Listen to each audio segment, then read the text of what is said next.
today? I'm doing fine. Very I'm good. great. If you hear any background noise, that's my boyfriend because he's home working like everybody is. Working Typical. from home. Well, No problem. I don't hear anything. I think it sounds pretty good. So let me introduce Rocío. We have here coming from Amsterdam, hello, and everybody. she is a knitter, a designer, a YouTube content creator, and a really wonderful person. And today we're going to get to know her a little more for those of you who haven't already seen her channel. And she does a lot of stuff in Spanish, but as you will see, she is completely bilingual. So would you like to introduce yourself maybe a little better than I did? Oh, you did great, but what can I say about myself? Let me think. So I'm from Spain. I was born in the north of Spain, in Oviedo. And yeah, but I grew up in the south. So my parents traveled a lot because of my dad's job. So every 2-3 years, we will move cities. And therefore, by the time that I was 4 or 5, I was already living in southern Spain. And so then I moved around from city to city. So I had the chance to live in Malaga, to live in, excuse me, I have a bit of a cough. To live in Cordoba. Do you have water? Do you have something? I have coffee, but it's not helping. Yeah, I lived in Cordoba, and then the place where I spent most of my teenager years was in Sevilla. So really, I didn't know that. Yeah, I lived in Sevilla during my last high school years, and then I did. Excuse me. No problem. No problem. This is every time you're going to present. Yeah, that's what happens. That's what happens. Yeah. Wow, in Sevilla, I lived in Sevilla for many years. You did? Yeah, I was there from 2009 until maybe like 2015 or so. Wow. And yeah, I lived in the city center, and I also lived in a village called Aral. I don't know if you know. Okay, yeah. And I also lived in like Tomares area in Aljarafe. Ah, Tomares. Yeah. That's close. I have friends in Tomares, yeah. Wow. That's close to Castilleja, right? Castilleja de la Cuesta. Yeah. Oh, where it smells like the Inés Rosales. No, like the whole place smells like anise. Yeah, because of these tortas de aceite, they sell them in Amsterdam. I'm so happy.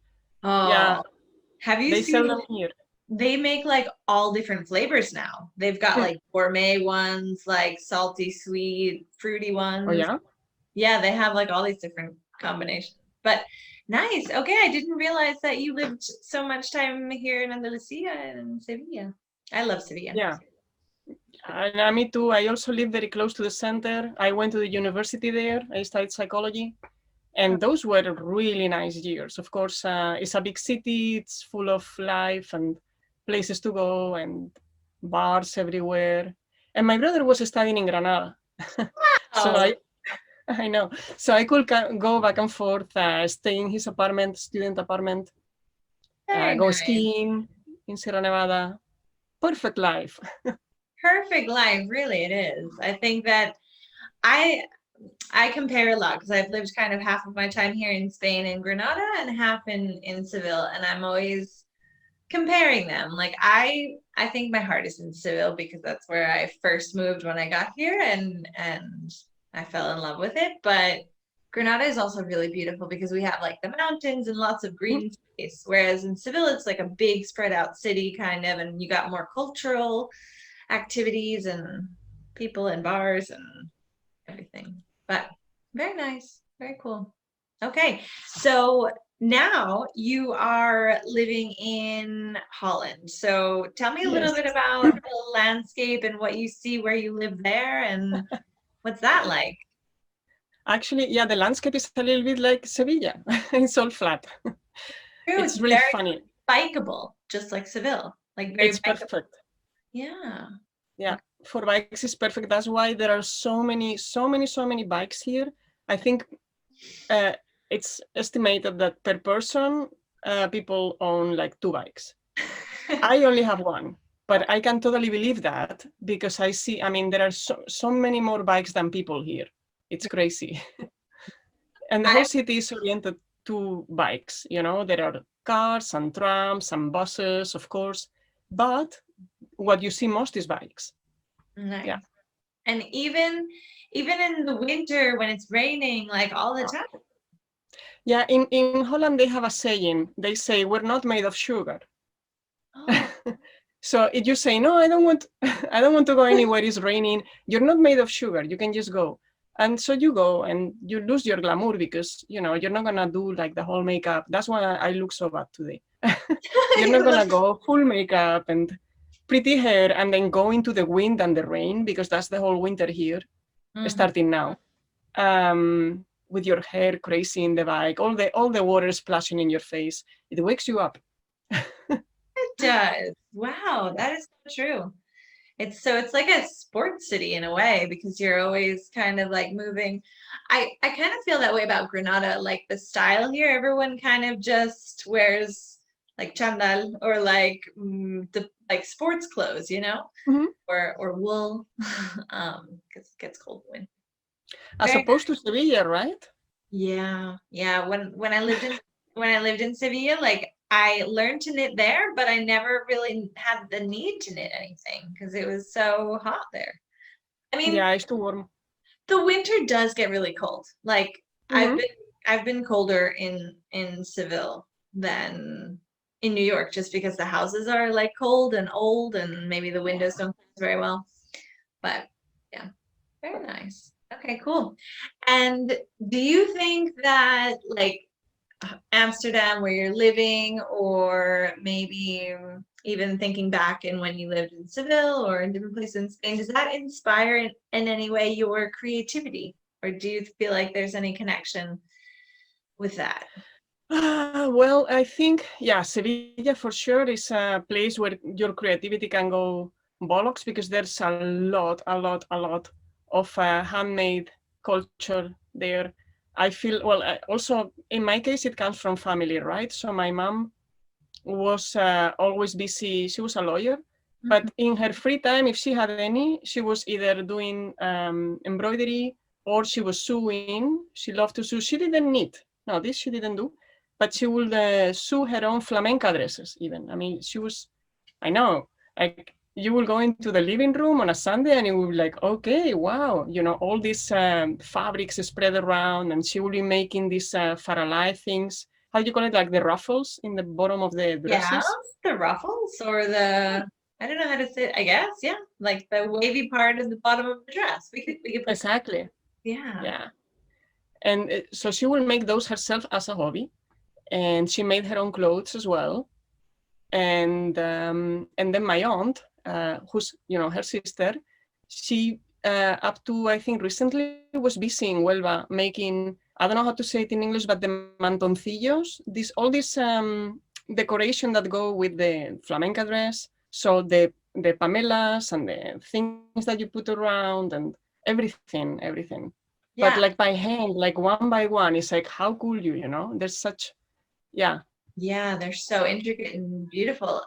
I don't even know what you would call it in English, but maybe just like a decorative shawl that is very typical to that dress. Wow, very cool. Very nice. So as you were Yeah, I growing saw up, in your interview. yeah, go ahead.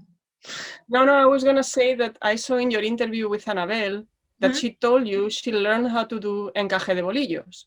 Yes. So this is, I think it's similar in a way because these shawls are fabric, but then the fringe that hangs, that also needs to be woven, or you know, it needs to be done with a special technique, and that's why. And here in Sevilla, no, I'm in Amsterdam, but in Sevilla, you will find in the center like shop after shop after shop of handmade, you know, artisanal, all of these things. So I grew up seeing creativity everywhere. Yeah. Exactly. And so when did you actually start knitting? I started, not so long ago, I will say, for a knitter, I started knitting, seriously knitting in 2017. Okay. I think I learned to knit in 2016, in 2016. I learned to crochet in 2013, and I was making the amigurumis, typical small thingies that then I will either give away or, toss in a corner. It was fun to make. But I kept seeing all this, in Pinterest, every time you go looking, you will see all these beautiful things and realize that's knitting. I cannot do that yet. But when I was really small, when I was, I think, like 5 or 6, the daughters of friends of my parents, I guess I was being impossible, and they decided, let's teach her how to knit. So she will be quiet for a while. And they show me how you had to, with these 2 things, I think they have like short needles. They show me how to get started, or maybe they got started for me, probably. And then they show me how to put the thread around and then find the other one that is below and pull, and so you go. Wow. And so I remember that, and I thought if I could do it when I was 6, I bet I could do it again. Yeah. I looked in YouTube and I started, it was, you should have seen my first pieces. That was crazy. Our tension was horrible, but you just go on. It's like with everything, every technique, you just go on and then you get better. Exactly. It always improves. And speaking of the interview with Annabelle, I saw you guys talking, and I remember you were talking about the way that you knit, or like you have a certain way that you knit, and you went to the shop and the people were like, let me see how you knit, and you were like, no. So what is the way that you knit? Do you still knit in this way, or do you have? I have something here that I was knitting. Maybe I can show you. It's just the way that I push the needle, I guess. Yes, I know why we were talking about it. I knit in English style, right? But besides, since I never learned how you're supposed to hold your thread, I don't, let's see, I don't know if I can show you. I don't hold it in any way. I will just start knitting like this, and I'm keeping the thread here. Like normal people will, I think, normal people, no, but knitters who learn properly, I think they grab the thread around their finger. Or if you're knitting continental style, you're going to wrap it around the other finger. Or I really don't know how, or sometimes even around your hand. I'm not sure. But I knit by simply pinching the thread, and I don't keep the tension in any other way. And I've tried to change the way I knit, but it just doesn't work. So when people see me knitting, they're like, what are you doing? How are you holding your tension? It's like, I just keep the very short thread pinched with my thumb, and that's the difference. I think I might knit like that, because I do different ways. But when, for example, if I'm knitting on these short needles, I will do, this is English, right? When you throw, yeah. I always forget. So I do throw because that's the way I learned, and that's kind of what I do. I just hold this and go like that. You knit like me, yes. You just keep it pinched, yeah. So you don't wrap it around any finger, you don't. No. There you go. Wow. Okay. That's so funny. And I don't know why I thought to ask you that, but look at that. No, but it's fun to, it depends how you learn. So I have a friend who said, no, but I went to a specific workshop where the teacher was very adamant about, no, you have to grab your thread and then let the yarn be guided through that circuit that you create with your hand. And otherwise, 17 kitties will die. No. Exactly. It's not really true. You can, the first time that I was ashamed at someone looking at my knitting was, I was in Stephen and Penelope in the shop, which is very close by where I live, and it was knit night. And then Nancy Marchand was sitting there, and she asked me, oh, you're a thrower. And I was immediately like, oh my God, she's looking at my knitting. And I was like, no, don't look. And she was like, there's no right or wrong, just don't worry. But I was even blushing, like, no, don't look at my knitting. Oh, that's sweet though. Okay, well, that leads me to my question of like the knitting community. So you have like a knit night there in Amsterdam. We had, yeah, before COVID. Okay. Yeah, we don't know when we can take that back up, but yeah, it used to be every Thursday night. Because in Amsterdam, I don't know if it's in the whole of the Netherlands, probably yes, but in Amsterdam at least, Thursday night is what they call the night of shopping. And that means that the shops stay open for 3 more hours.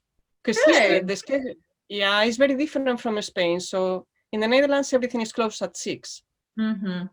Except for restaurants, supermarkets and shops you need to go to. Those are open until later. But any shop that you can imagine that is not food related is going to close at 6. So for people to be able to go shopping, they have one day in the week when they stay open until later. And so in Stephen and Penelope, they will stay open until 9 at night. And between 6 and 9, they will open their upstairs space and, create a space for people to come and meet together. And that's the Neat Night. Oh, that's lovely. Very nice. And did a lot of people go all the time? Was it like always new people? Always changing. The group was always changing, but it was super full all the time, except for maybe, I would say in Christmas, there will be like a couple of weekends during the Christmas holiday when a lot of people were away, a lot of expats were away. And then it became maybe a bit more quiet. And in the summer when it's really warm, but most of the time it was really packed and super inspiring because so many designers, so many people, it was not just knitting, people are crocheting, people are embroidering, there's a beautiful fabric store right next to Stephen and Penelope. And so people will cross to buy fabrics and come back and, show patterns. I'm going to do this, I'm going to do that. Oh, wow. And, yeah. Very nice. Yeah. I'm sure it will come back, but yeah. Yeah. But they're open now. Now they're open for shopping or only online? No, since last Friday they had to close again the actual shop. So you cannot come in, that's the only difference. You can shop online 24/7. Truly 24/7. Because they're really fast with processing orders. Nice. But yeah, the number of cases in Amsterdam picked up quite fast. We thought we were doing fine, and then suddenly, we're not really doing fine. And Amsterdam was never a hot spot for COVID. It was more like in the south of the Netherlands. And suddenly, I suppose, due to people who went on holiday and came back, it started picking up crazily. And then some very wise people, like, for example, Stephen and Malia, decided we don't want to put our staff at risk. Online shopping goes perfect, so we're just going to close the shop for a couple of weeks or whatever it takes, and then it will go down again, and then we'll open again. So, yeah. Oh, man. And I know. Is Holland right now closed to outsiders? Like, could someone from Spain come to visit you, or it's not even possible? Spain, I think. I don't know. I'm not sure. We are in red zone. We are not welcome anywhere. Okay, I feel like that's how Spain is also. Yeah, Spain could also be red zone. I'm really not sure because I wasn't planning any trips. I have a friend who had a holiday planned in Germany and she had to cancel because coming from the Randstad, coming from Amsterdam and surroundings, we're not welcome. Unless it's a business trip or something like this. I don't know. I don't think we're supposed to be getting out of the region. Yeah. Yeah.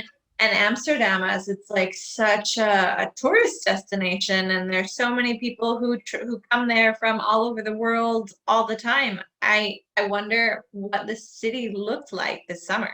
Like, was it empty, or did you just see like local people, or? Yeah, that's what happened. So what we had is a lot of people doing what they called staycation.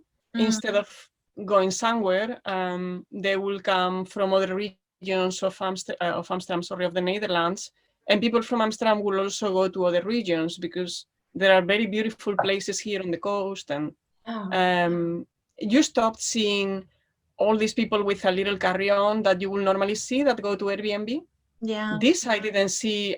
Very occasionally I will see someone looking for an apartment, like, where are we supposed to stay? And this was commonplace in Amsterdam. It was completely taken by tourists, no matter what season you are. It's always busy with a lot of people. And now it wasn't empty because a lot of people live in Amsterdam. But there was a huge difference. Yeah. Oh. Yeah. I mean, I noticed it here in Granada. I don't know. Granada, I feel like it probably in the past 10 years has become even more of a tourist. Well, I guess it always has been because of the Alhambra and everything. But yeah, we've noticed that the city is very calm. Quiet, yeah. But sooner than later, it's gonna pick up again. So, tell me about, I saw the other day that you are, and I was talking with Lorena about your like online knit along. So you guys are doing the MCAL, right? Of Stephen. Oh yeah, the MCAL. I actually brought my yarn in case you will ask me. Oh, let me see. Yes, I'll show you. I bought a kit Oh, in Stephen and Penelope because, yeah, this is my main color. oh, I love that. Yeah, it's the West Wool in berry. And then I saw, so I was not gonna buy a kit. I was just gonna do this from my stash, all good intentions. But then I saw this kit and I just had to get it. Because they have this new brand in the shop. It's called Mominoki. Oh. Yeah, it comes from Germany. Oh, beautiful. So this will be the 3 contrast colors. Now, Stephen said that, you know, it can be very contrasting or not. So in this case, these 2 are very contrasting with this guy. But I had the feeling that maybe, well, yeah, you can see the contrast, but maybe not so much. So I got busy dyeing yarn, because I dye yarn. So I dyed this. Beautiful. Okay. So this one for sure will contrast. Yes. Yeah. Wow, that is really nice. So tell me the content. What type of yarn is all that? The one that you dyed, for example. Well, this one is just fingering weight, one thread, how you call it, a single ply. Yeah, what do we call that in English? I guess single ply. Yeah, fair enough. Yeah. Singles, no? Merino singles. Singles. Yeah. This is Merino singles, and this one is BFL Blueface Leicester. Ooh. Chalk. So I guess it has some nice 75% blue face Leicester and 25% nylon. And it's 425 meters in 100 grams. And this one I dyed more for fun than anything else because I thought this one is enough for the kit. Yeah. Right? Beautiful. But I even thought, you know, maybe I do this. These 3. Okay. And this is the main color. So very nice. And what's the name of the brand of the light pink one? The Mominoki? Mominoki. Yeah, it's Mominoki. Okay, yeah, I'll look at Mominoki. Very nice. Yeah, this is brand new in Stephen and Penelope. It's Finnish. This pink ball or wool, sorry, and it's, let me check, 100% wool from Finland. Wow, very nice. And handmade in Germany. Yeah. Okay, beautiful. It looks squishy. It is. It's not, so it's not as soft as a superwash merino because it's 100% non-superwash wool and it's finished, but it's not scratchy. So it will work perfectly. And yeah, I think this is one of their latest additions to their yarn collection in the shop. So when I saw the kit, I thought, okay, I love pinks and reds and purples. So I just had to get it. Very nice. Very nice. Did you get it in person? Did you go to the shop and get it before they closed? No, because I decided later. So I had been to the shop a couple times during the pandemic. I went very little. In the beginning, they were closed like they are now. But when they reopened, I think I only went a couple times to say hi and buy the occasional, I don't know, I need needles or I need whatever. But mostly to say hi because I was used to seeing them much every more week. Yeah. And then, but the thing is, when I will go there, it was very empty inside.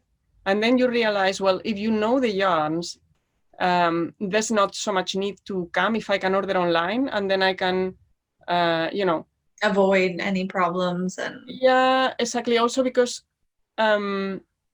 if more people will come in, then I felt like, okay, then now I should come out because other people want to see the shop. And even if the shop is spacious, you want to sort of get out of the way. Mm-hmm. Mm-hmm.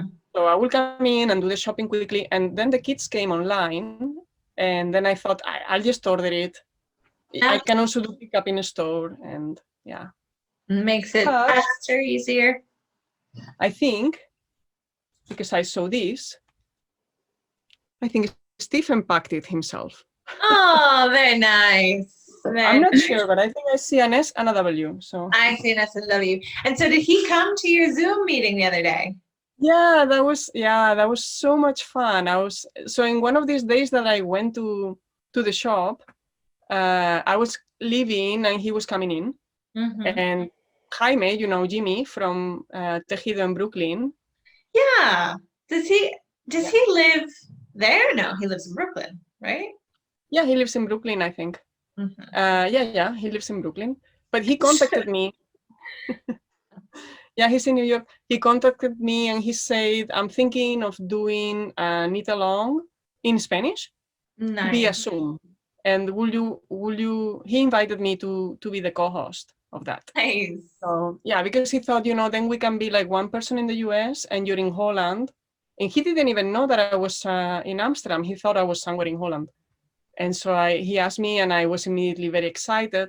And Mm-hmm. it all comes from the fact that Jaime was at the custom party of Stephen last year in New York. Okay. Nice. Yeah, I forgot in which yarn shop this took place, but in some local yarn shop that he goes to, they invited Stephen, and I bet they had a blast casting on. And he was saying, yeah, this year we cannot do knit nights, so we can do it online. And Perfect. so I said, yeah, so I was very excited. And then when I saw Stephen, I thought I will just ask him to say hello with the iPhone, Yeah. And yeah, he knows who I am, so I knew he wasn't gonna freak out because he's very sweet. But Yeah. but I still am a bit shy, so I had to decide be Yeah. cool and ask him. And I told him, you can totally say no, but it would be so nice if you could say hi to the Spanish-speaking knitters because we're gonna get together. And so I explained a little bit, and then he was like, "No, why don't you just send me an email and tell me all the info? And I think I want to be there myself." And I was like, "What?" That's And so he amazing. said, amazing. So he offered this, and I left the shop. I was jumping around in the street. And then Oh, I had to wait 3 hours for Jaime to get up of course. Of course. and tell Time him, difference. I know the time difference is 6 hours. So I was like, come on, get up already. It's like 4 in the morning in New York. I cannot wake him up to tell him. So I had to wait.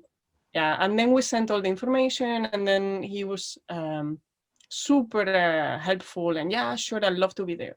So then we said, okay, we're not going to say anything.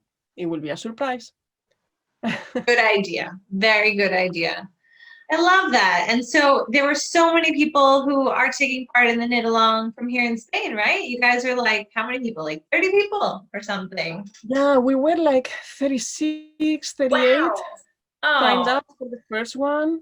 Yeah, and nobody knew that Stephen would be there. We had kept it a surprise, and we yeah. had people from all over the place. Um, America we as had people, well. South America, Central America. yeah. We had Argentina, we had Ecuador, Mexico, Peru, Nice. Chile, yeah, and Spain for sure. And then maybe I don't remember because there were so many people, but people that were in England also. Some people were in England. Some people were living in the US, but they were Spanish speaking. And then Jaime and me. Very nice. And yeah, and then Steven came in and he stayed the whole hour. He was Oh, with a Spanish speaking friend of his, Marita. And so she very was helping him communicate, and yeah. perfect. Yeah. Very nice. Very cool. I really feel like now more than ever we can take advantage of being online and Mhm. able to get together with people and knit and hang out, and it's really nice. I'm I'm happy to have the knitting community, I feel like there's so many Oh, yeah. wonderful people, and yeah. So tell me a little bit about what, because I found you and I was able to connect with you through the Knit 3 Word Challenge because you Yes. did your design, and that's how I started watching your podcast as well. So tell me a little bit about, well, tell me about your podcast maybe before we talk about the challenge, because that came later. So how did you start making your podcast? I think I started last year around this time, more or less. I will have to check, but I think it's now a year. And Happy I started because, anniversary. oh, thank you. Cheers. I should be recording soon. Oh, it's so Good. busy lately. Yeah. Well, Yeah, I would had to like to name make, more. yeah, we need more time. I would like to do an episode about the mystery knit along. Yeah, that will be fun. Yeah. But I started because I was in the knit night. Mm-hmm. I met some Spanish-speaking people, and one of them was my friend Sarah. She lived back then very close to Amsterdam, so she could come. And then she got a job in The Hague. That's a bit farther away. And then she stopped coming so regularly to the knit nights. And then I realized how much I needed to communicate in my own language about knitting. Okay. Yeah, because it's very, very international, the knit night. We have a lot of Dutch people, we have American people, German people, we have everyone. Mm-hmm. But when Sarah left, then I realized that she left a void there. Yeah. And I have been watching a lot of podcasts from Paula de Tres Pompones, and Belén, of course, Tejer en Inglés, and a lot of people, Bea from Podcast de Miso, and yeah, and I like them a lot. I like knitting and listening to what other people are knitting in Spanish. I don't know, it became important for me somehow. I didn't even realize until this happened, until Sarah left, that was actually something that I needed. So then I decided, well, then I'm just gonna do my own podcast because because if anything, I will be talking to myself in Spanish. And yeah, and why not? And then I also met Belén a little bit more through the Anita Long that she was hosting in Ravelry, the Andecha show. Beautiful. Beautiful. And before that, I had been doing one of her designs is the Folixa, where I was getting more proficient with brioche. And then I told her that, I'm thinking about a podcast. And then she gave me the final push, like, you have to do it, you have to do it. You will see that you will love it, and it's a lot of fun, and don't be scared, just do it. So then I got started with Fiber Bandit. Very nice. Yeah. That name, where does that name come from? I don't know. I thought it was funny, because I like all sorts of animals and all sorts of. And for me, Fiber Bandit is like this little animal that has I don't know how you call it. A mask. Like the fox that has the mask. Like a raccoon. Yeah, like the raccoon. Yeah. And I imagined in my head it was like a little animal that goes to a yarn shop and wants to get everything. Yeah. And run away. Yeah. Yeah, with a bag full of yarn down the street. So that image was in my head. And then it was really like, okay, well, then I can I had many different options for the podcast, and I just kept having this image in my head. So I thought, I'm just going to call it Fiber Bandit. And it's not attached to any specific animal. But when I had to make a logo, I made a bear with a patch in the eye. Like a different bandit. Yeah, that works. I love the illustration that you did with the bear knitting, and it says knitting is my honey. No, I think that's really nice. Oh, thank you. Very cool. That's one of my hobbies, making illustrations. Yeah. Very cool. Very cool. You can tell that you definitely have a style, like a signature style, like in the designs that you do and the illustrations. Very beautiful. Oh, thank you. Nice. I actually want to. I was going to ask what you do with them. Do you make like something with them, with the illustrations? No, not yet, because I haven't been illustrating that much. So I've been taking courses here in Amsterdam. The creative space is amazing. So before the pandemic, I think at least once a month I will attend a workshop with 2 girls that were called Paper Brush Studio, and they did gouache and watercolors and ink, and every month or so I will pick a. The only problem is that they did it on the Thursdays, and the Thursday was also knit night, so I had to pick, you know. And so I didn't do as many as I would have liked to, but they for sure got me started.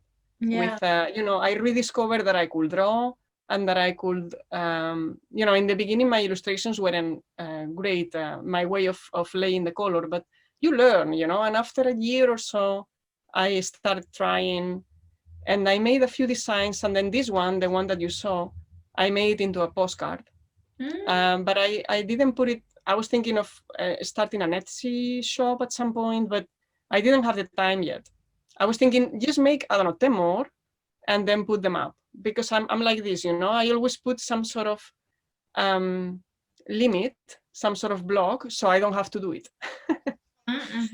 You know what I'm trying to say? It's like, oh yes, procrastination. And yeah. What about, I just had this idea, what if you did 12 and you did a 2021 calendar with all Oh, that would be nice. And I would like it to be with knitting related, you know. So a friend of mine, please yeah, do that, would, because I think I need a 2021 calendar, and then you would have like a deadline to get it done by. Oh my God. But you could do it. Yeah. Also, my friend Sarah said that she would like to have project bags with the illustration. But yeah, it's always a matter of time and deciding, oh wow, do I have, you know, I have to then contact and see how you can print, and everybody comes in like, you just do a spoon flower, or you just do.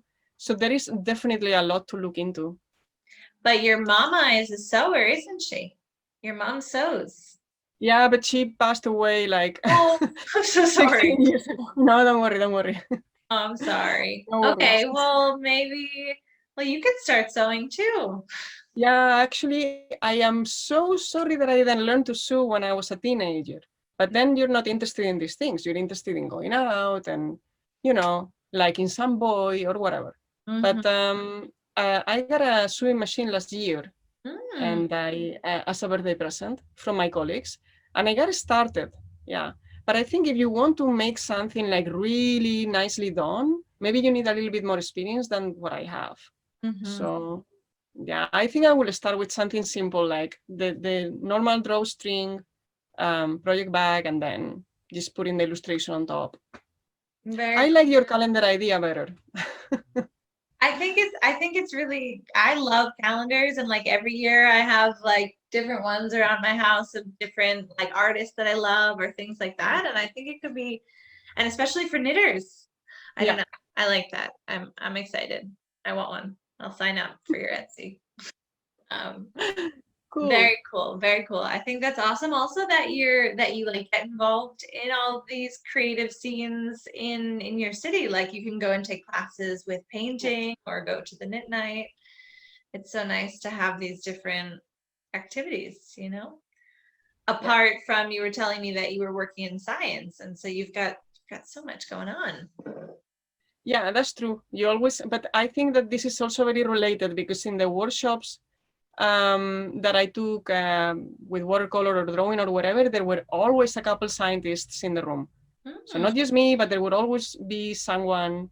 If it was more advanced, then you also start finding graphic designers, illustrators. But in the more basic ones, I think it was people like me who needed an outlet from a very stressful job, a job in which you have to use a lot of brain power, and then you come out of there thinking, oh, I just want to either grab my knitting, or I just want to sit down and be again a kid and play with the pencils and play with the colors. And yeah, so many people. And so once, when I learned a little bit more about watercolor, I organized a beginner's watercolor workshop at my work. Everybody signed up.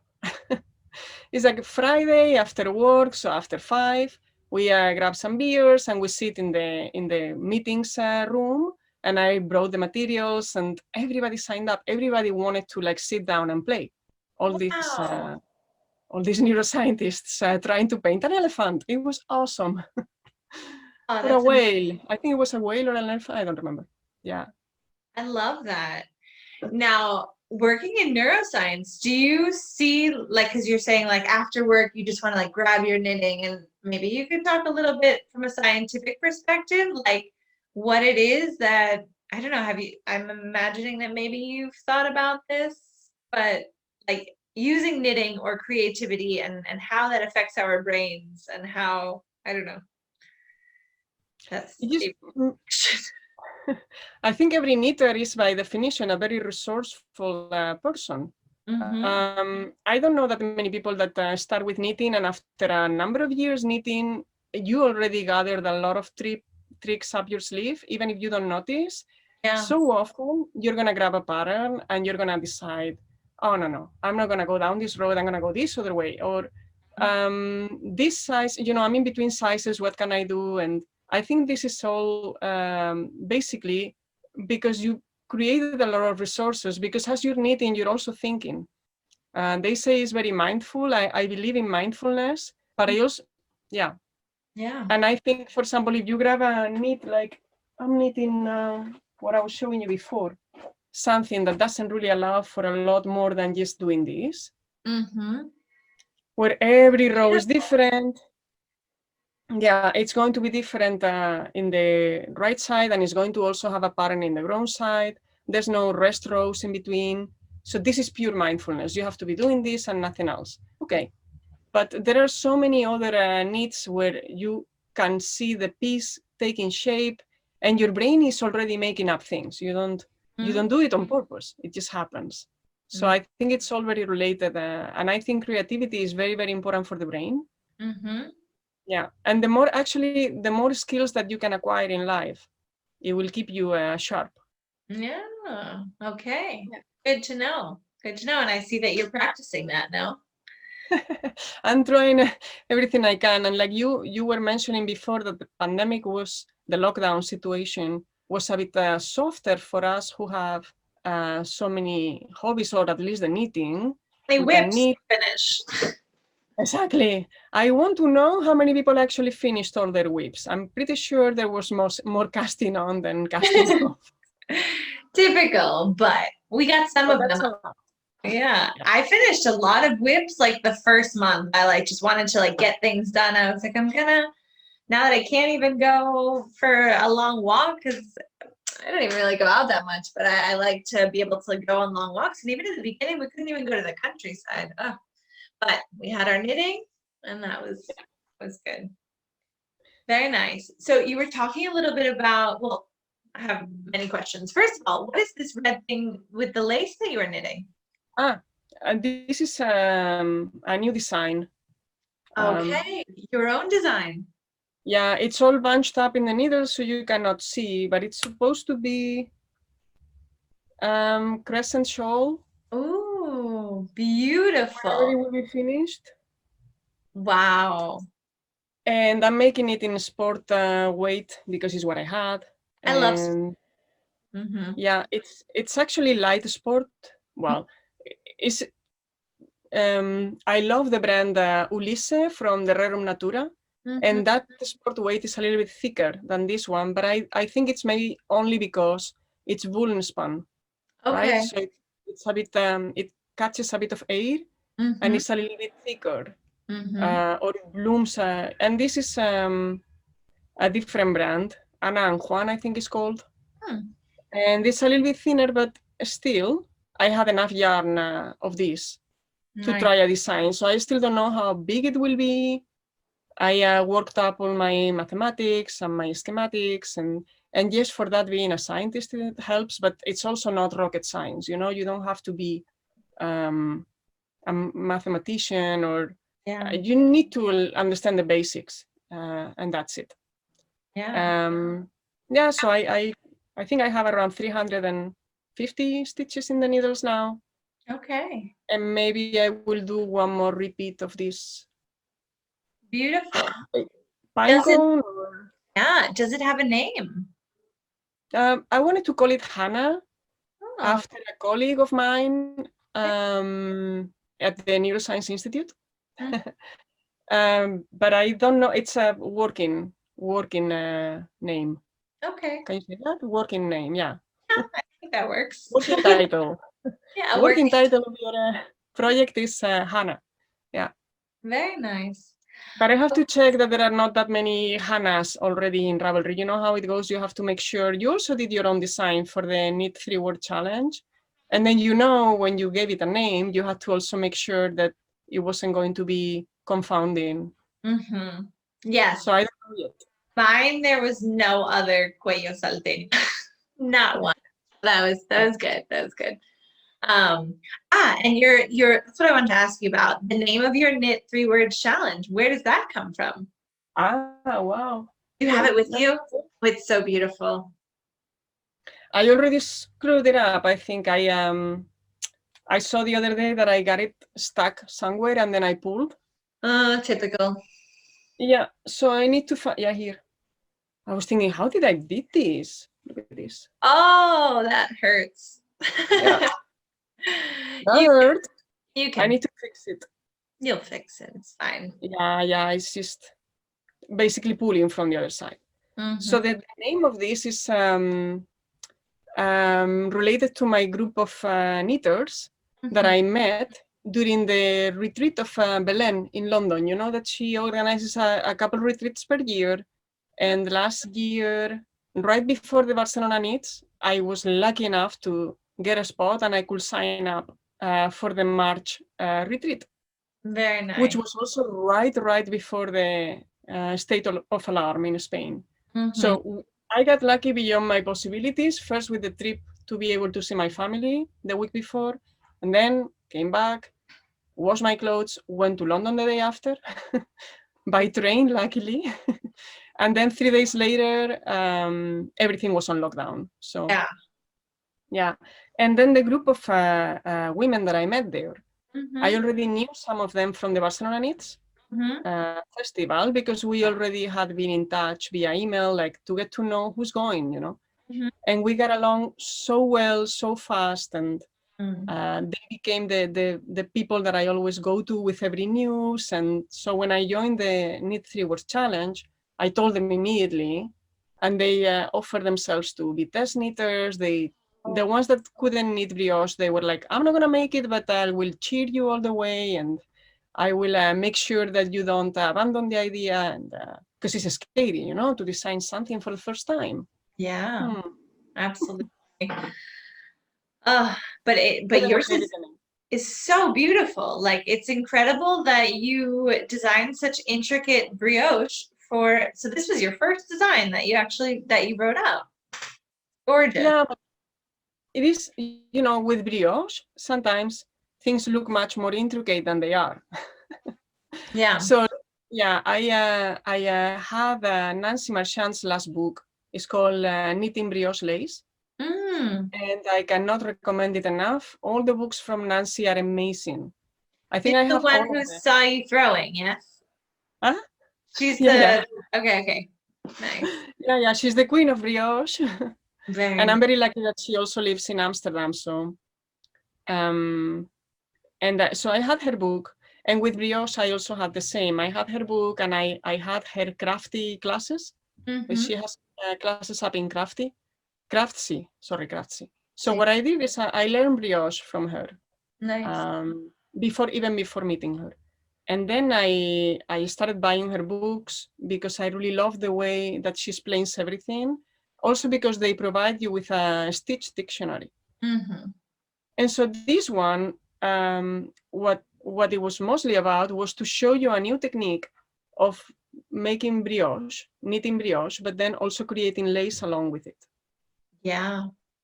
And so I had the book and I had the idea, and the only thing that I still needed was to create a brioche pattern that was not in the book, because I didn't want to just, copy paste.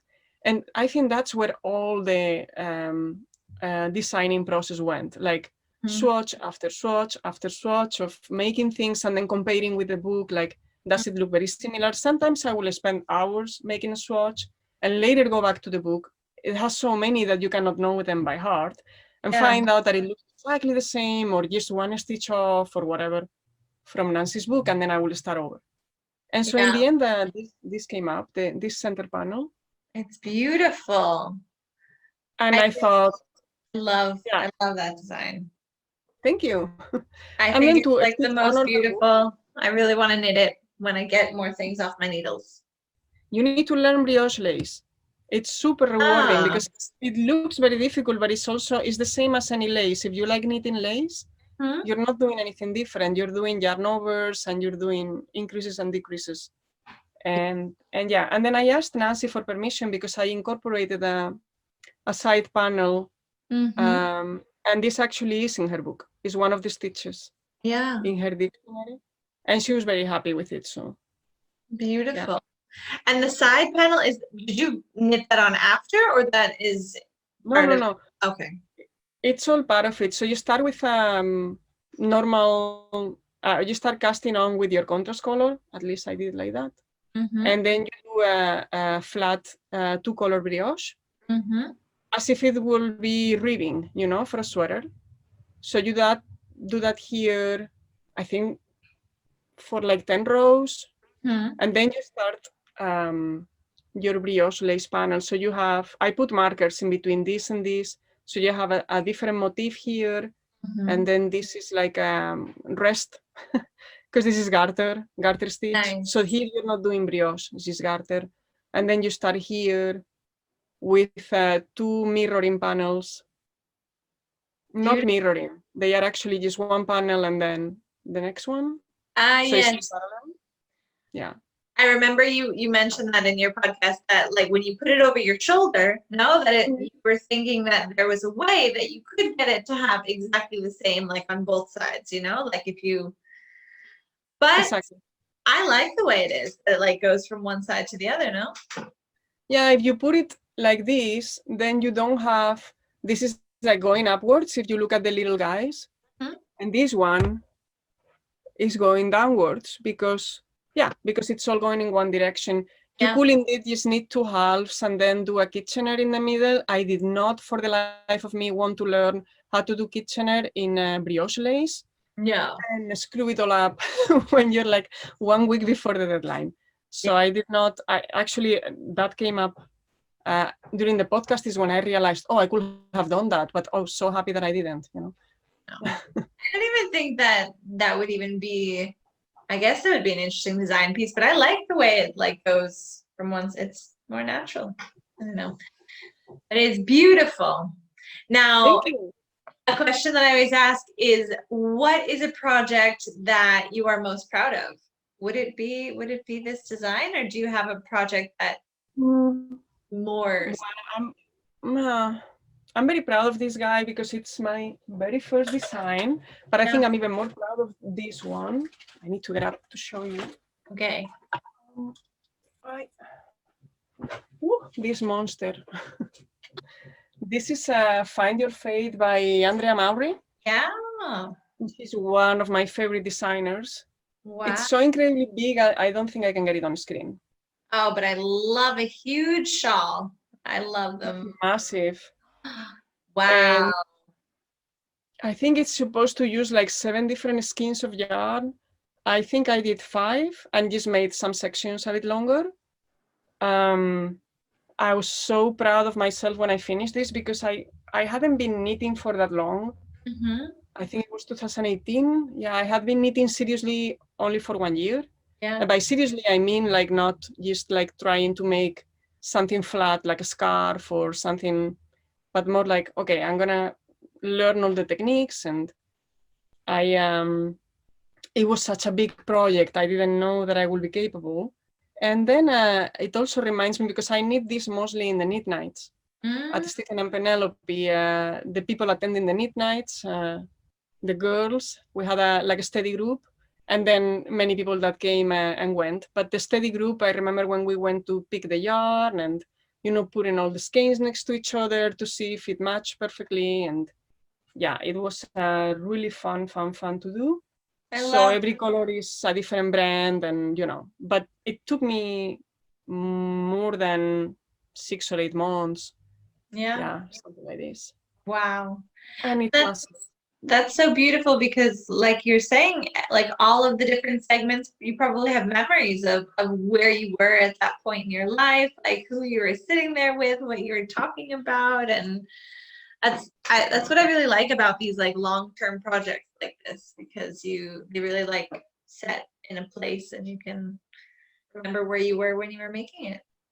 Yeah, that's for sure. Yeah, I love the idea. For example, so many people make memory blankets, and then you can keep track of each color, each little square with a mitered square, like what was I knitting with this, and then you had this little thing left over, and then you put it into your blanket.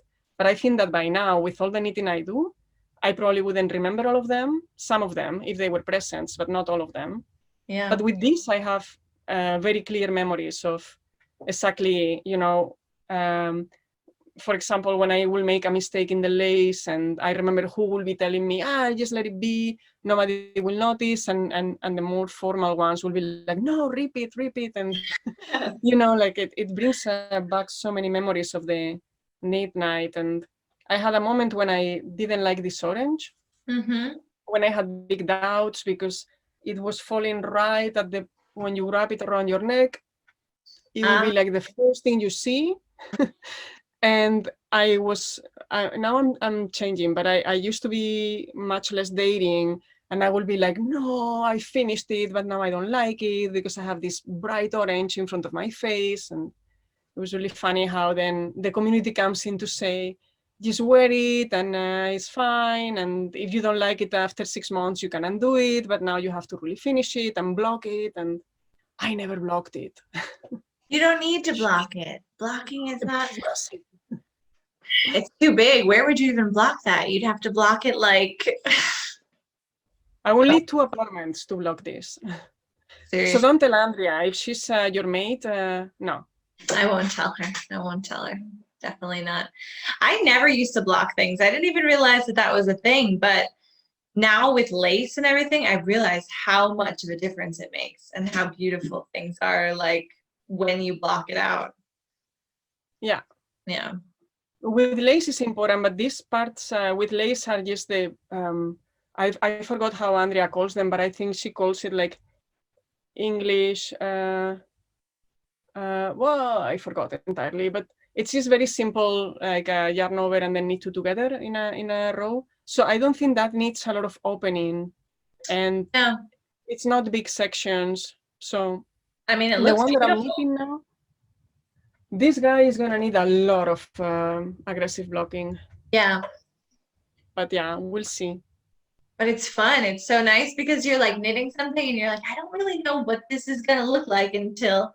And then there are certain fibers and certain things that like you were saying before, that bloom, when you block them. And so things can change. Things can, yeah. Yeah. And this is very important to do when you're designing or when you're knitting, We're all lazy. We don't want to do swatches. Yeah. But the swatch is what's going to tell you what this particular fiber is going to do. Because don't ask me how I know this. Knit a whole like summer t-shirt and then wash it, and then it's 2 times bigger than you expected. I know. Because for whatever reason, that fiber decided to stretch a lot more than you were used to. Because they're all different. Yeah. So yeah. But I typically knit with the same yarn, like always knitting with the same base, and so now I know the way it grows and stuff, but I feel like there's so many projects that I make and I know it's going to be so much bigger than I expect it to be. Like, I don't know. Like, maybe it's the yarn that I choose or the yarn that I work with, but I don't know. But you didn't swatch her. I mean, did you not wash your swatch? I am not a swatcher. I do not swatch. Like, I did a test knit recently where I swatched, and if I'm doing something where I'm like responsible to tell someone my measurements and everything, then I will swatch. But if it's just for me, then no. But then I run into a lot of problems.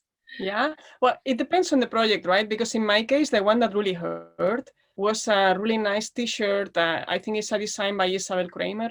And it's made with linen or some linen blend.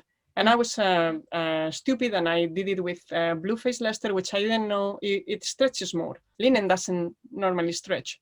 So it was just falling off the shoulder. It was not something that you could say, but it's just a bit more roomy. no, it was not going to work. But other than that, if it's a sweater and it's going to come out like this much bigger than you expected, it's also not a big deal, I think.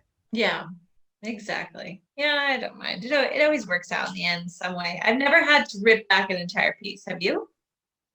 Did you Just that one. that one out?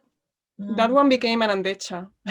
Okay, well, at least it had a new life and okay. Well, that's good. Yeah, I ripped it out. I I don't know if I could do that. I'd probably make like a pillow out of it or something. I don't know. I think ripping it out. I've been getting a lot better with ripping things out. I am getting better, but I normally with them was like, no, that mistake is just gonna make it more unique. And then I'll be able to tell that it's mine and no one else will have one like this because I'm the one who had this little mistake here. Like I don't mind. Oh, I don't mind mistakes either. I'm actually known for always making a mistake. If there's not a mistake in the knitting, it won't be mine. Even the Knitted Sisters wrap has some mistakes somewhere, where maybe I forgot a yarn over, I think, and then I thought, I'm not gonna now go back. If it's massive, sure, because it's my own design, but it was small and nobody will know. And I thought, I'm not going back now. I don't know, 20 rows I had to go back if I wanted to fix it. No. The only thing that I ripped back is this t-shirt because it was literally, I was never going to wear it and the yarn was beautiful. But mistakes are awesome. I mean, they can be really nice. In your own, it's like a trademark, like, this color work has one stitch too many or whatever, then nobody can steal it because you'll find it immediately. Exactly. I don't know if there's any knitter. Maybe I can't imagine that there would be a knitter who would never make like one mistake in something. I feel like there's always one mistake. Yeah, but some knitters make the mistake and rip back immediately. Yeah, I guess so. Yeah. And we go along with it. Just go. Too many hours of knitting. You don't want. No, but now I do go back. I really do. I go back a lot more than I used to because if it's something that's like really obvious, you gotta fix it. But very nice. Okay, so I have just a few more like last questions. For example, what's your favorite fiber? Do you have a favorite? I changed. So in the beginning, as a new modern knitter, so to say, I love this kind of stuff, like merino, 100% merino or blue face Leicester, super soft and colorful and all that. And now lately, I'm finding myself all the time going for woolen spun bases, and yeah, my favorite is the Rerum Natura because they have it in my local yarn shop. And it's quite affordable as well. I think it's an affordable brand and it makes beautiful garments. So I think I'm moving from so many shawls, like making many accessories, into actually daring to make garments, sweaters and cardigans. So now I'm working more with non-superwash fibers. I think if I could only knit with that brand, I will be happy. Brooklyn Tweed, I love. That's, yeah, okay. Let me rephrase this. If I could only knit with Brooklyn Tweed, I think I will be all right. Okay. All right. Nice. That's actually a good way to put the question because there are so many like situations, maybe you love knitting with linen, but only if you're making this. Although I've never knit with linen. Do people say that that's like really uncomfortable to knit with, isn't it? Or I'm trying to think now. I do have linen, but I have not used it yet. Okay. There are linens and linens. So I think the most I've done with linen is linen blend. Like the one from Alino is 50% cotton, 50% linen, and that doesn't bother my hands. But 100% linen, I think it's crispy. Yeah. Like when you block it, you also have to sort of break the fiber a little bit to make it soft. But this summer I didn't have the time to knit with it. Okay, so for next summer. I want to knit with linen as well. Okay, and also my dog's here. Yeah. Also, I wanted to ask you about the plants. So I know that you've got a new plant friend with you. But do you have any favorite plant or plant that comes to mind or something that you can share with us? For knitting, you mean? Oh, no, for just plants in your life. Oh, plans in my life. Yeah, I have a big plan coming up, but I cannot talk about it yet because it's No, a wait, plants. oh, plants. Plants. I guess I was not pronouncing the T No, right. no, don't worry. That's my New York I have too accent. much hair around my ears. I really have to go to my hairdresser badly. I'm too lazy Hair and is beautiful. I love your hair. oh, it's just now like a witch. Yeah, plants. I have so many plants. Do you know this guy on Instagram, Christopher, the plant queen? You No. have to find that out. I mean, you have to go check him out immediately. Okay. He's super funny, but also he's so knowledgeable. And ever since I follow Plant Queen, he also has a class in Skillshare. I started gathering much more information about the plants that I have. Very nice. And they went from looking okay, some of them a bit sad, to looking super beautiful. Oh, So I'm super happy. yeah, I know that you love plants and you have to check him out. I think he's more specialized in like room plants. How you call Good. it? In Yeah. Dutch it's called kamerplanten, but it's like plants that you keep inside the room. Not so much, I think you're more into wild plants that you find if you go for a nice walk. But yeah, I'm totally into plants right now. And I have a favorite because she's always gonna be my favorite. And this is Monstera Oh, variegata, so the one that has white in the leaves. beautiful. Yeah, and I bought like a leaf with a piece of how do you call it? It's a cutting. Yeah, I bought a cutting. Not cutting. Uh-huh. I put it in water, and I had to wait like I don't know 3 months until the thing started shooting roots, Wow. and that was painful. Like looking, looking every day. Like come Every on. day, going to check it out. Yeah, and now finally I potted her yesterday with moss stick. How you call it? Yeah, these things to help it keep I don't know steady. what they call that, but I know what you mean. Very nice, very nice. Yeah, I'm gonna check out that. So this is an Instagram page, the Plant Queen. Plant Queen with a K. Maybe I can show you. And because of you, because you're also quite an influencer, I got into natural dyeing. Oh, very nice. Yeah, so What have I you got dyed? well, I dyed. I don't have it here, but I dyed with onion skins. Beautiful. And I got this is super funny. I got two different colors in two different batches. Like one was much more bright orange, and the other one was yellow. I was Yeah, like, what happened? You it's just can't. yeah. Okay, so it was the same onion skins that you used. What about the wool? Was the wool the same? The fiber? No, so it was a wool that I got actually from Nancy one time that they did a yarn swap. Mm-hmm. So at the Stephen and Penelope. So I went and then Nancy had a lot of yarn that was just natural white, but it was 100% wool. And Nice. then she said, for in case you want to play with dyeing. Mm-hmm. And this was like a year ago or so. And so I took it home, but it was different skins. They were on, and I couldn't tell, like I knew it was 100% wool, but maybe some of them had a bit of nylon. I'm not sure. Or some of them were different sheep Mhm. breed. That can Yeah, perfectly, yeah. absolutely. Like there's so many different combinations when it comes to dyeing. What could be the change? Hmm. Yeah, that's the fun and the mystery of it. It's Or the difficult tips. if you're gonna try and dye like lots of yarn for a shop in the same colorway, because I feel like with natural dyes, like every plant is gonna have its own constituents because it grew in a certain place with different amount of sunlight, different amount of everything. So every flower is gonna be a whole different world. Like I can get like I've tried logwood. Logwood can come and it can be like a deep purple, or it could even be like a red or pink, like madder. So it just Ah, depends on where it comes from. I will guess from that has a lot to do with pH. Mm-hmm. Mm-hmm. Because, Yeah. yes. And that's really fun. That's really fun because you can play with that. Yeah. So I noticed there is I forgot the name, but there's this flower that you find in plant shops. It's either very purple or sometimes it's more reddish, like Hibiscus? plum. Hmm? Hibiscus, maybe? I don't know. Could be, but I think that has small flowers. Okay. Yeah, like little 5-petal small flowers. And you can find them in the purple color or violet color, and sometimes from the same plant you will start.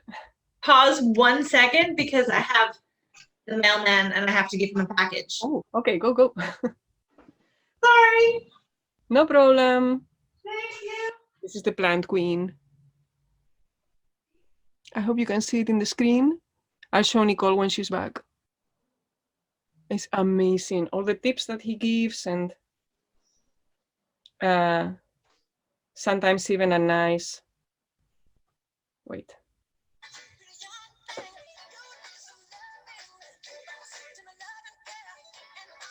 I love Michael Jackson as well. That's a Monstera. I love this account. So I wonder what Nicole is getting, a package. Aha. Hey, I wasn't getting a package. I was sending a package. Oh, you were sending a package. I was hoping maybe you had something to show. I know we could have done an unboxing. No, I was sending a package, and I do like Correos Express, and then they come and they pick it up, and it's fantastic. Oh, for your markers, I suppose, right? For the pretty markers that you make. Fish markers, yes. I have some new ones that are really, really beautiful. And yeah, so they're going off to Madrid today. Nice. Wow. Yeah, super excited. So thank you, and sorry for making you wait. No problem. I was just showing the account that I meant. Oh, It's cool. Plant Queen. Very nice. Okay. I see it. I see the name, Yeah. Plant Queen. Very cool. So I will look it up and I'll leave that down below so that people can also find out about all their houseplants. Very, very nice. Okay. And what about tea and infusion? Do you have a favorite tea or infusion that you like to drink? I like nettle. Is that how you say it in English? Nettle? That's what I'm drinking today. Yeah. Very Yes. nice. That's Ortiga, I think, in Spanish. I'm not sure, but Yes, it is. And Ortiga has a beautiful, although I have a problem with using plants that I think are like really nutritious and really nutritive to dye with, you know, but Ortiga, you can dye with it as well. And you can make a really pretty green color. oh, wow. This I didn't know, because I have the nettle tea like loose, and then I have to put it into something. And sometimes, yeah, maybe you can make an infusion, and then if you have a lot left over and maybe it still gives off. The dyeing that I've done, I tried onion skins, and I also tried with cochinilla. Ooh, very nice. It's nice, but it's a bug, you know, like I don't get too used to the idea of it's a dried little insect. And you know, it really just looks like a little, and do you realize how, well, I mean, not, okay, plants are living too. So if you're really going to go down that road, then you could feel bad about using the plants to dye with as well. But here in Granada, I don't know if you've seen all of the cochineal that are attacking all the prickly pears. So yeah, the predators. plague, yeah. Yeah. So, and when you work with them, it's like very, very small and dry. It doesn't even seem like you're working with like a bug, you know. But okay, nice. And did you get a beautiful pink color, red color? It looked totally like chewing gum. I got pink chewing gum color, and I was thinking, okay. And I added yeah, interesting. I thought I was expecting for more red, but like we were saying before, the pH of the water and the hardness of the water makes a big difference. And here in Amsterdam, we have really hard water, meaning it has a lot of sediment, and it's very chalky. I was gonna say, no, it has a lot of calcium. Yeah. The water, you see residue everywhere. I mean, for hair it's also horrible. And yeah, and so did you see that in your dyeing, unless you use like rainwater or it all affects, and I think the cochineal is very sensitive to these changes. So yeah, very nice. Okay, so before I let you go, I just wanted to offer you the space to give a recommendation of someone. I know we've made a lot of recommendations throughout our conversation, but is there anyone who has been inspiring you or who you admire a lot recently that you would like to share with us? Oh, a lot of people actually. But yeah, I am very, very inspired by Belén. You know who she is, of course, Tejer en Inglés. I think this is also the community that I found myself belonging to, you know, knitters that were also interested in, I'm not just going to be knitting in my corner, gathering knowledge and keeping it for myself, but they were also at the same time sharing. So I don't know if you've been following lately, Paula is doing some videos on making food. And have you seen? She collects tomatoes and then she shows you how she's gonna do some batch cooking, but always using everything she has at home. So all Love these that. accounts for me are, if there's someone out there who doesn't know them, but of course this is in Spanish, so let me think a bit harder. I don't watch that True. many English Yeah. podcasts, but I don't know who could I. Yeah, Plant Queen, of course, I would recommend. Nice. You can. I think he has YouTube videos. No, it's not just the Skillshare class, and Cool. he has for sure a lot of presence online. And yeah, for knitting, the thing is that I follow mostly Spanish knitters on YouTube, so I don't know who I could direct you to. No, I don't know. Okay. Oh well, no, but this is again Skillshare. I don't know. I am all the time on Okay. Skillshare. So. Very nice. Okay, well, Skillshare is even also a really good recommendation for people who don't use it. It's a wonderful resource, you know, to Yeah, get. it's amazing. I mean, you find everything. Domestica is another channel where lately they started adding many classes in English. Why? Well, Okay. because you can do subtitles. Okay. And for example, there is, other than knitting, I also like embroidering. There is this Argentinian artist called Adriana Torres, and her commercial name is Miga de Pan, like breadcrumb, Miga de Pan. And she makes beautiful raised embroidery. And she has now a new course in Domestica, which are stinking cheap for the content that you get. Ah, They're stinking cheap. Yeah. okay, And okay. yeah, if you have the chance, just go to Domestica and look people up, because now there's a lot of not so much knitting and crocheting, I will say, but other textile and fiber arts. There are many classes there, and the one from Adriana is for sure one of my favorites. Yeah. Okay, so I will leave that down below as well so that people can go check it out and also practice their Spanish. I feel like there's a lot of people maybe who are English speakers who want to learn Spanish, or Spanish speakers who want to practice with English. So I feel like there's a crossover and maybe this could be interesting to people as well. So, okay. Yeah, it's perfectly possible to follow it. Yeah, very cool, very cool. So thank you so much. It was such a pleasure to hang out with you for a little bit, and hopefully in the future we can do this again in Spanish if you have time. Maybe. Yeah, That would be, yeah, whenever you want. Then we talk about different things. absolutely. Or maybe, yeah. Well, we could. We could talk about different things maybe. Yeah. Yeah. So that if someone's watching it in English and then they're gonna watch it in Spanish, then they don't.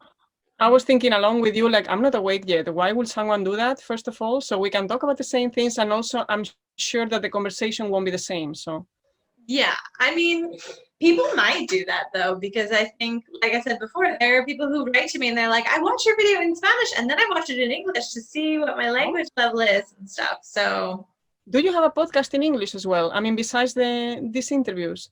You do? I have to see that. Yeah, they're like shorter videos, but I always do them in English and in Spanish. So okay, like Jaime. Yeah, then I have to watch that for sure. Yeah. All right, cool. I have to upload some new ones soon, but all right. Well, I hope that you have a wonderful day and we'll talk again soon. We'll be in touch.